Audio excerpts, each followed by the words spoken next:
Vladimir Putin says Russia is invincible. And in Russia, many clearly believe him. But will Russia also be invincible in Ukraine? The Russian military is often ranked as the second most powerful military in the world, measured by the raw numbers of tanks, fighter jets, warships, and so on. And apart from having an impressive arsenal of Soviet-era weapons, Russia also has a much bigger economy than Ukraine, which is crucial for financing a long war. Russia is the fifth largest producer of steel, the second largest producer of oil, and being an impressive food-producing country as well, Russia has many of the resources needed for fighting a war. And of course, Russia has the bigger population too, with almost 4 Russians for every Ukrainian. These are some of the facts which support the narrative which is constantly repeated on Russian state TV: Russia is invincible. It is what Russian children learn from their state-supplied school books. So, from a Russian perspective, the people of Ukraine may put up a fight. They may even get military aid from their allies. But in the end, the Russian war machine will grind its way towards Kiev until the last Ukrainian soldier has fallen and all of Ukraine has been annexed into the Russian Empire. Because, as Vladimir Putin has told his people, Russia is invincible. So, is Russia invincible? Let's take a closer look.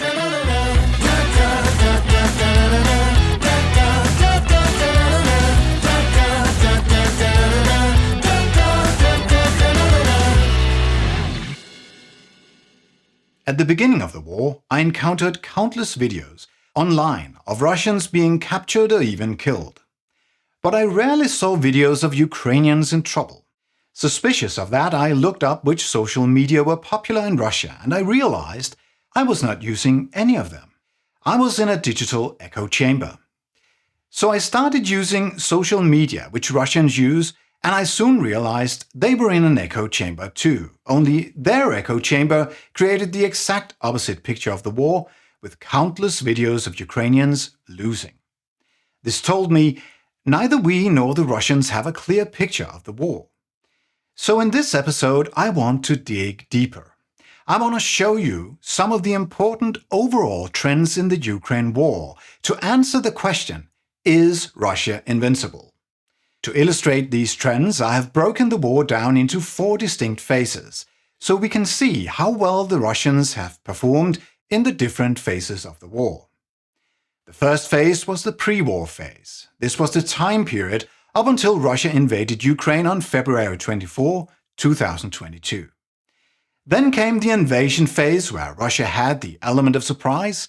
Ukraine was somewhat shaken by the chaos that ensued, and everything was moving forward for Russia. However, that phase was surprisingly short before Russia seemed to run out of steam. By mid-March in 2022, the Russian invasion culminated and Ukraine began liberating their territories again. In this pushback phase, the areas north of Kiev were liberated first. In November of 2022, Ukraine liberated the city of Kherson and the surrounding areas north of the Dnipro River. And by the end of the year, Ukraine had liberated most of Kharkiv Oblast in the northeast. In total, Ukraine was able to liberate almost half of the Russian-occupied territory during the pushback phase. But since then, since the beginning of 2023, we've been in the 4th phase, which I call the stalemate. Because overall, the frontline has been rather static. Both Ukraine and its allies had a lot of expectations for the Ukrainian spring offensive last year, but by fall it seemed clear Ukraine did not achieve the results we all hoped for.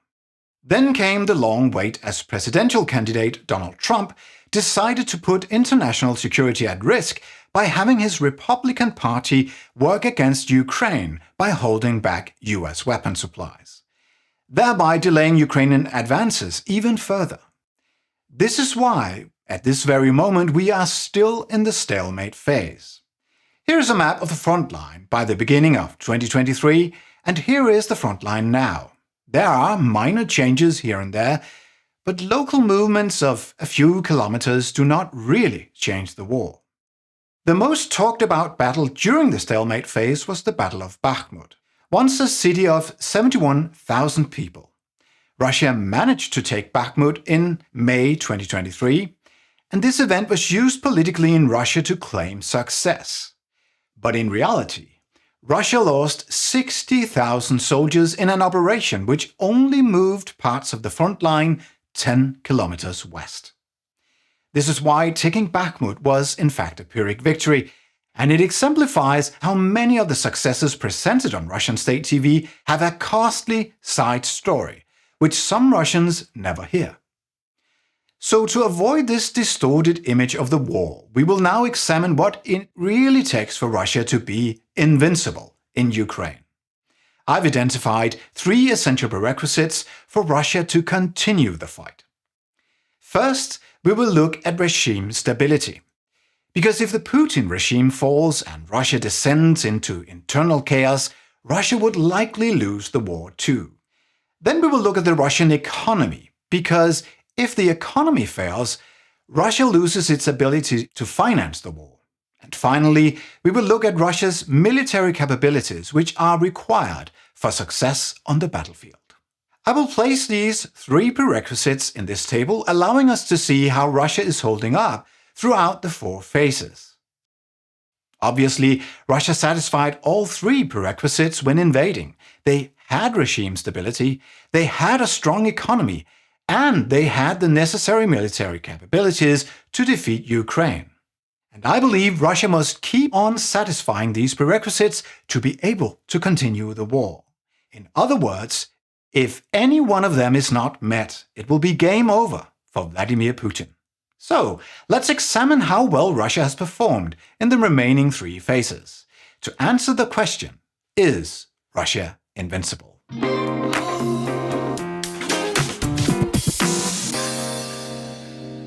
A short war can be a battle on strength. The bigger army wins. But a long war is a battle on leadership. It matters which government can motivate its population to fight, which government can mobilize its economy for war production, and who can create the most important alliances, etc. Any country which enters a long war needs a stable government to conduct the war effectively. This was true for the Roman Republic when General Julius Caesar expanded his country north into present-day Switzerland, France, and then Belgium before crossing the English Channel. Often commanding the technologically superior, more skilled army on the battlefield, Julius Caesar really looked invincible. But internal conflict in the Roman Republic led Caesar to turn his army around and cross the river Rubicon in northeastern Italy in 49 BCE to attack Rome. This was a loss of regime stability, and it led to years of civil war. The importance of regime stability was also underlined when Adolf Hitler committed suicide in his bunker complex, der Führerbunker, in Berlin on April 13, 1945. For anyone in the Nazi ranks still possessing an insatiable lust for war, Hitler's death quenched the last hope, and Field Marshal Wilhelm Keitel signed an unconditional surrender to the Allies only 8 days later. In the same way, if Vladimir Putin is killed or captured, or if Russia falls into a state of civil war, Russia would be unable to govern effectively, making a defeat in Ukraine very likely. So how has regime stability evolved for Vladimir Putin throughout the 4 phases? To understand the pre-war phase, let us briefly compare the Russian leadership to the leadership of a liberal democracy. Just as an example, here are the leaders of Norway from the year 2000 until now. This is what liberal democracy looks like, and it is the reason no leader in Norway would ever be able to drag Norway into a war which the Norwegian people doesn't want, because then the people would just vote for someone else. Then let us compare that to Russia. Putin became president in the year 2000. He was elected for a second term in 2004, and having reached the Russian term limit, which only allows 2 consecutive terms, he now promoted his own deputy prime minister, Dmitry Medvedev, to become his successor. And as soon as Medvedev was elected, he appointed Putin as prime minister. Only 11% of Russians believed there had been a real change in power, with many more believing Putin was still running the country. They now changed the presidential term from 4 to 6 years, and who popped up as a brand new presidential candidate for Russia? Vladimir Putin. He was re-elected for a third term in 2012 and a fourth term in 2018, and as you might have guessed in all these elections, there were reports of widespread voter fraud, candidate suppression, all the tools of the autocratic playbook. But then again, Putin reached the 2-term limit, and that meant he would have to bring back Medvedev and switch to the role as prime minister, which does seem like a lot of unnecessary theater for a powerful autocrat. So instead, in 2021, Putin signed a new law which simply reset his term count, allowing him to begin another 2-term period and remain in power for the next 12 years. So all in all, Russia has de facto been under the leadership of one man for 24 years. Now that is regime stability. Russia is clearly not a democratic country, but the regime is stable nonetheless. So in our table we will mark the pre-war phase green, indicating full regime stability. Then came the war, and only a small minority of the population in Russia wholeheartedly supported it. This could potentially be dangerous for Putin, so he immediately signed war censorship laws that made criticizing the war punishable by up to 15 years in prison. Consequently, in 2022, 4,000 Russians were already prosecuted under these laws, thereby reducing the appetite for protests. During the invasion phase, the Russian state also increased its profits thanks to a rise in global energy prices caused by the uncertainty of war. Across the world, politicians wanted to sanction Russia hard, but that takes time. And for that reason, life was business as usual for the Russians, and therefore also for the regime. So in our table, we will mark the regime stability green in the invasion phase as well. The war then entered the pushback phase, where Ukraine started liberating the occupied territories, and with Russian soldiers fleeing out of Kiev, Kherson and Kharkiv, the Russian narrative of invincibility now became challenged. More and more Russian soldiers were returning in those primitive wooden transport crates the Russian army uses for coffins. Consequently, tens of thousands of young Russian men who did not want to die in Ukraine fled out of Russia. In September of 2022, a total of 222,274 persons entered Georgia from Russia. And in November, real estate prices in Georgia's capital Tbilisi had tripled. Georgia was certainly not the only country Russians fled to, and according to the estimate from the UK Ministry of Defense, 1.3 million Russians left Russia in 2022. Having all the resourceful younger workers flee your country is of course a recipe for economic disaster. And all these events made the pushback phase much more challenging for Putin's communication.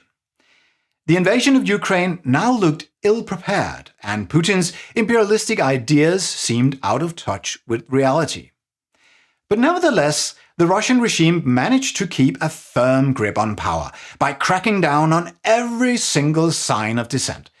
Even peaceful protesters holding up blank signs were arrested.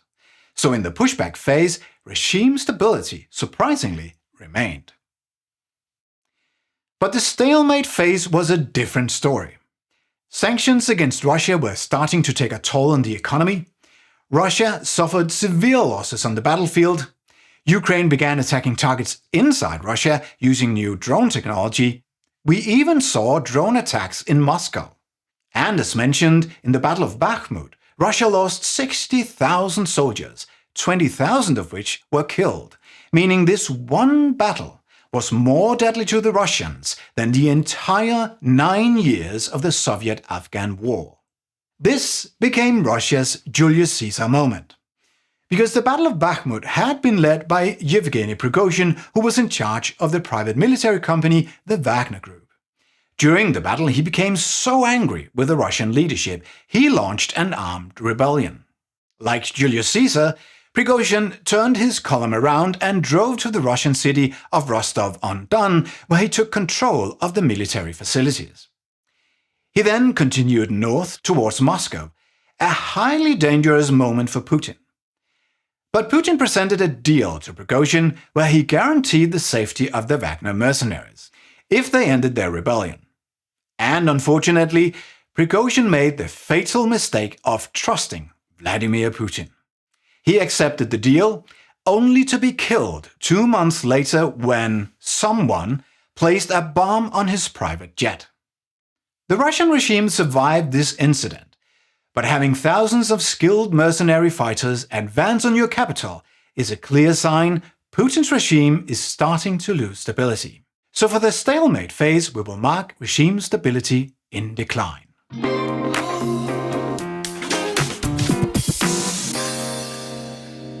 We now turn to the second prerequisite for Russia to stay in the fight: a strong economy. In 2014, when Putin invaded Crimea, Western countries imposed sanctions on Russia, and combined with falling oil prices, this was a poisonous cocktail for the Russian economy. Consequently, Russia experienced a financial crisis from 2014 to 2016. But since then, Russia has been on a rebound, and the year before the invasion, its economy was 9 times larger than Ukraine's, meaning the Russian economic advantage was optimal in the pre-war phase.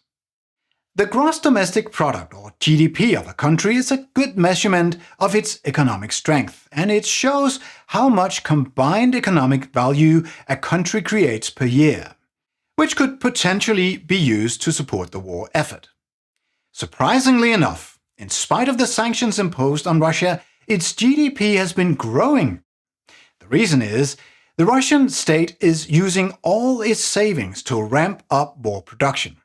Therefore, it looks like Russia can afford an impressive level of economic activity. But in reality, Putin is robbing his own bank, and as he is converting more and more companies from civilian production to war production, less and less lasting value is created. This is the reason Putin will eventually run out of money. At the same time, as Russia has been bombing Ukraine and hitting everything from factories to shopping centers to dairy farms, the Ukrainian GDP has fallen. This year, making the Russian economy 11 times larger than Ukraine's. Let us place the Ukrainian economy and the Russian economy in this chart, where the size of each colored area shows the size of each economy in 2024. At first glance, it looks like Russia could defeat Ukraine simply by letting its weapons industry outproduce the smaller country. But this economic superiority actually matters less than you might think, because our modern world has become globalized, and economies are now tightly coupled with each other. What really matters is how Russia's trading partners reacted to Putin's invasion, and that turned out to be a problem. Having experienced Russian oppression during the Soviet Union, countries in Eastern Europe would not just look the other way, while Russian tanks rolled into Kiev. So these countries are now some of Ukraine's strongest supporters. Similarly, the Nordic countries, who have been living with Russia as a dangerous neighbor for decades, also support Ukraine wholeheartedly. And already, on our chart, Russia's economic advantage is now challenged. Moreover, the European Cold War allies, the United Kingdom, France, and Germany, were not going to let their arch-enemy Russia take Ukraine. In fact, all of these European countries have sided with Ukraine, and their economies are now supporting the war effort. If we look further east, Australia and New Zealand are also allied with Ukraine, so is Japan and all these countries. Turning to the Americas, we have Colombia and Canada, and last but certainly not least, Ukraine is supported by the world's largest economy, the United States. This is the graph Russian state TV should show the Russian people, because this is the uphill battle Putin has made them fight, with their economy against the combined economic strength of Ukraine and all its allies, which have a total GDP 32 times larger than Russia. And it gets even worse, because before the war, European countries alone bought 49% of the Russian oil, 74% of the Russian gas, and 32% of its coal. Now, if you live in a high-income tax country like Belgium or Finland, you might think losing these European customers would not be a huge problem for the Russian state, since the state would still be financed by income taxes. But in Russia, wages are much lower, and citizens pay an income tax of just 13%. What finances the federal budget is revenue from the sales of fossil fuels. From 2011 to 2014, oil and gas accounted for about 50% of the Russian federal revenue. And that is Putin's Achilles heel. A good example is the Russian energy corporation Gazprom, headquartered here in the Lakta Center in St. Petersburg. They've had a booming business for 20 years and came out of 2021 with a record-breaking profit of $138 billion. But then Putin invaded Ukraine, Russia got sanctioned, and after just 2 years, Gazprom has now reported a loss close to $7 billion for 2023. Let's look at this excellent graph from the Finnish research center KRIA. It shows the revenue from the Russian exports of fossil fuels. Each column represents 1 month since January 2022, just as Putin was about to invade Ukraine. Each colored bar represents the revenue from the different types of fossil fuels, all stacked up on top of each other to show Russia's total revenue for each month. Liquid gas for shipping and regular pipeline gas had these beige colors.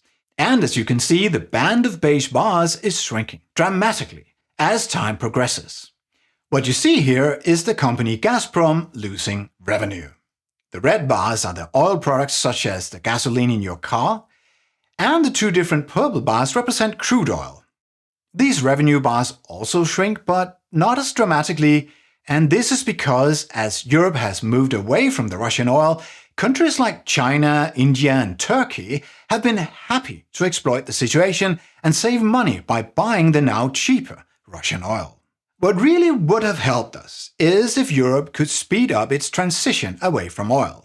But in the transport sector, for instance, only 2.4% of EU cars were fully electric when the war began, so full fossil fuel independence might not occur within the timeframe of this war. To summarize, Russia had a strong economy in the pre-war phase. And it even grew as energy prices rose during the invasion phase. But Russia started to see economic problems during the pushback phase, where the total fossil fuel revenue was in steep decline. On top of that, as the Russian military budget is exploding, Russia is also losing billions in cancelled arms sales. And during the stalemate phase, Ukraine has been bombing Russian oil refineries, often on a daily basis, hurting the Russian export even more.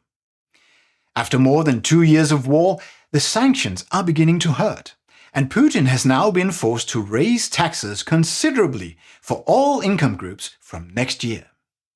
All of this is why we will mark the Russian economy red in the stalemate phase.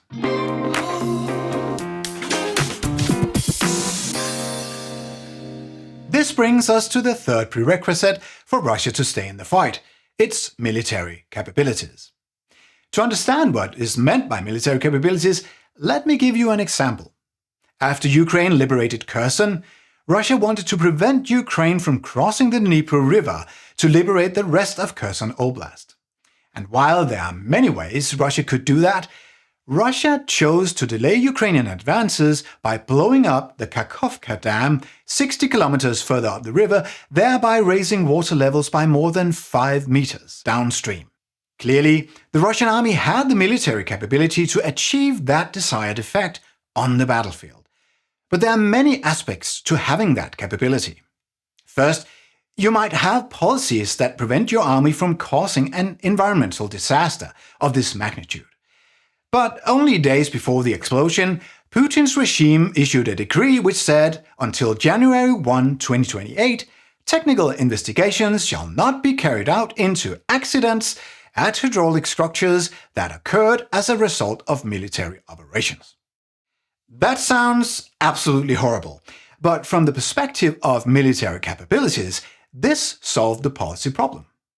Another aspect of blowing up the dam is Russia would need to have qualified demolition experts available. This means proper training and personnel availability is also an aspect of capability. And obviously, the personnel would need proper explosives, so material like weapons and equipment is definitely also part of military capabilities. And before even getting to the point where the dam was destroyed, Russia needed a well-functioning military organization in which qualified leadership at different levels was involved in analyzing the Ukrainian advances, choosing this particular operation as a solution, planning it, and executing the orders. As you can see, a lot goes into having military capabilities, and problems within any of these areas would lead to capability deterioration, giving Russia less options on the battlefield. Simplified, we can think of war as a rock, paper, scissors game, where each player has the capability to play rock, paper, or scissors. If we change the game so one side loses the capability to play one or more of these moves, the likelihood that this side loses increases dramatically. So let us see how well Russia's military capabilities have been doing throughout the war.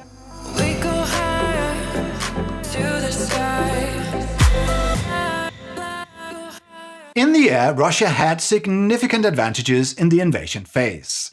While Ukraine's air force consisted mainly of modest numbers of Soviet-era fighter jets, Russia had a total of 4,173 active aircraft, including its modern Su-57 fighter jets, which are 30 times harder to detect by radar systems than older airplanes flown by Ukraine. And as the Russian Air Force had been actively involved in several of Putin's wars, they also had the more experienced personnel. It looked like Russia had the military capability to easily achieve air superiority. But that was only in theory. Just 11 days into the war, the allies of Ukraine had already sent 2,000 Stinger anti-air missiles to Ukraine, and Ukraine now used these $120,000 missiles to take down $35 million Russian fighter jets. In many cases killing or capturing the Russian pilot, which in itself deteriorates capability. In the pushback phase, Ukraine also received 50 large Bayraktar TB2 drones, which have destroyed hundreds of Russian tanks and other vehicles from the air. Something which would not have been possible if Russia had achieved full air superiority. And it has only gotten worse for Russia during the stalemate phase, as the Allies have sent an impressive arsenal of air defense systems to Ukraine, including the Norwegian NASAMS, the American Patriot, and the German Flugabwehrkanonen Panzer Gepard. These systems have played a key role in the war, and Ukraine now claims to have destroyed around 700 aircraft. Among the most consequential losses were two of the large A-50 surveillance planes, which are crucial for gathering real-time battlefield information for Russian commanders coordinating ground operations. These planes cost a whopping $330 million each and are full of Western components and software, which Russia can no longer acquire. And while normal airline pilots can easily be trained to fly these planes, the death of the 10 surveillance experts on board each plane is a serious loss of capability, one which Russia is unlikely to replace within the time frame of this war. Russia was believed to have 7 operational A-50 aircraft, but according to Ukraine intelligence, 3 of them were already grounded for maintenance and modernization. So taking out 2 of the remaining 4 operational aircraft is significant. In October of 2023, the US quietly sent ATACMS missiles to Ukraine, and in a single night, Ukraine took out 14 Russian helicopters by bombing 2 Russian air bases in the occupied territories. This was followed by sending even more powerful versions of the ATACMS missiles to Ukraine, which have been used recently to destroy air bases and radar systems in occupied Crimea. And in the coming weeks, The first F-16 fighter jets from Norway, Denmark, the Netherlands and Belgium will arrive, giving Ukraine access to a wide arsenal of modern NATO weapons compatible with this type of aircraft. Until now, more than 100 of these F-16 planes have been pledged by Ukraine allies. All in all, the Russian Air Force has performed far below expectations, and gradually it has lost important capabilities which will affect Russia's ability to stay in the fight.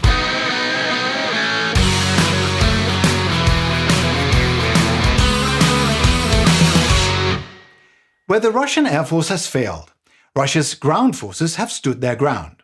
This is mainly thanks to effective recruitment on the Russian side, which has been helped along by starting salaries of $2,500, an amount which is 10 times higher than the median salary in many Russian regions. And Putin certainly needs to recruit. Until now, Ukraine claims to have killed or wounded 500,000 Russian soldiers. If accurate, Russia has lost 7 times more troops than they lost in the entire 9-year-long Soviet-Afghan war in the 1980s. The casualties are mainly caused by a lack of proper training and equipment. While Russia entered the war with 190,000 of their best soldiers, most of them are now dead or wounded, and Russia has scrambled to train new troops. This can be seen from countless videos on social media where Russian soldiers complain they only receive a few days of training and in some cases have to buy their own equipment.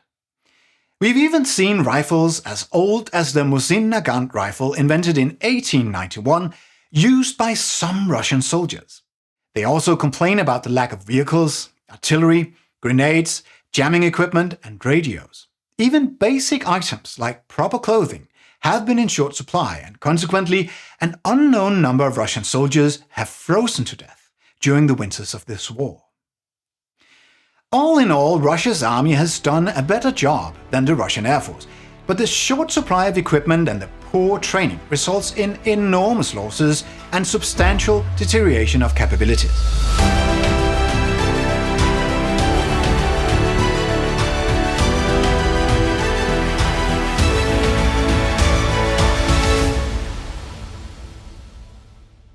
We hear so much about the battles on land, it's easy to overlook the important role of naval warfare in this war. To Ukraine, the Black Sea is what the North Sea is to the Netherlands, because sea freight is the cornerstone of international trade, especially for goods which are shipped in bulk, like wheat and corn, which are some of Ukraine's most important export goods. In the pre-war phase and the invasion phase, it looked like Russia could easily gain full control of the Black Sea. Putin had already invaded Crimea in 2014, securing him the central naval base of Sevastopol, from which he could now dominate the region. And when taking Sevastopol, Putin seized 54 of Ukraine's 67 Navy ships, so Ukraine was left with a high dependency on sea trade and very few naval assets to defend it. Sea control would allow Putin to hurt the Ukraine economy by enforcing a sea blockade. And at the same time, he could prevent weapons from getting into Ukraine via its ports. But Putin's plan failed miserably. During the pushback phase in May 2022, Denmark sent an undisclosed number of Harpoon missiles to Ukraine, which allowed Ukraine to defend its coastlines, and Ukraine began developing multiple types of missiles and sea drones, which had a devastating effect on the Russian Black Sea Fleet. Spectacularly, Ukraine managed to sink the flagship of the Black Sea Fleet, the Moskva, using 2 of their own Neptune missiles. And that was only the beginning. Ukraine has now damaged or destroyed 1/3 of the Black Sea Fleet. So, what are Putin's options at sea? The obvious choice would be to start building new ships, but this is both expensive and would take several years to complete. And ships like the Moskva was not even built in Russia, so Russia would find it difficult to build a ship like it, especially now when sanctioned. And before you ask if the country which built the Moskva could help Russia build a replacement, you should know the Moskva was built by none other than Ukraine. Clearly, this is not happening. The second option would be to reassign ships from Russia's other fleets, like the Baltic Fleet. But already 4 days into the war, the NATO country of Turkey closed the Bosporus Strait, which is the only way in and out of the Black Sea. Lastly, there's a third option. If Putin had planned ahead and started the construction of new ships before the war in a port inside the Black Sea, these ships could now be added to the fleet. This is exactly what happened with the Navy ship called Zyklon, a corvette which entered combat duty on August 22 last year. But according to the UK Ministry of Defence, this ship was sunk on May 19 this year when Ukraine attacked Sevastopol with the newly provided long-range ATACMS missiles. According to Ukrainian intelligence, this was the last remaining ship carrying cruise missiles in the Black Sea Fleet. And all in all, in the sea domain, Russia has suffered a devastating loss of military capabilities.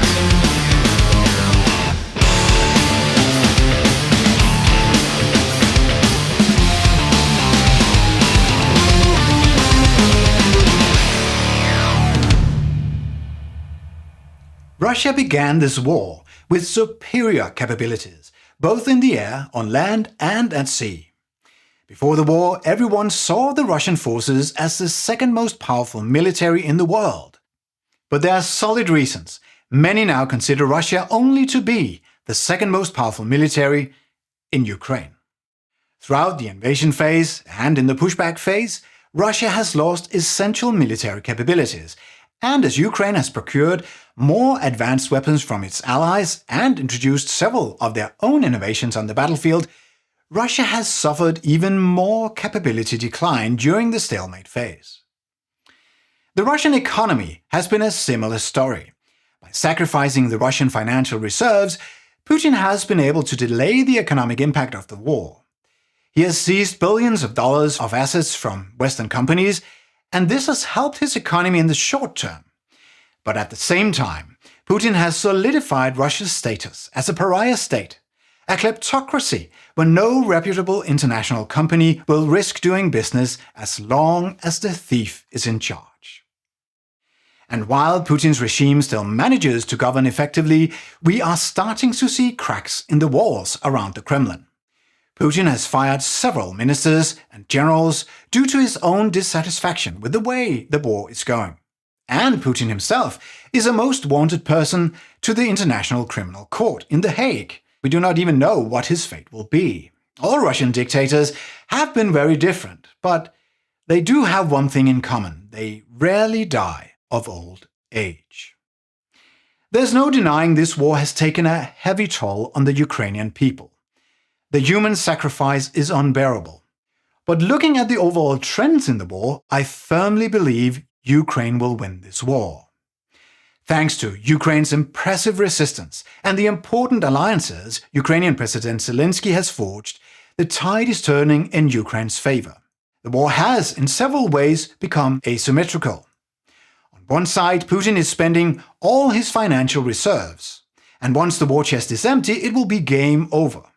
On the other side, Ukraine's war effort is financed by more than 50 wealthy countries, and because the war has very little impact on them, they can finance Ukraine for as long as it takes.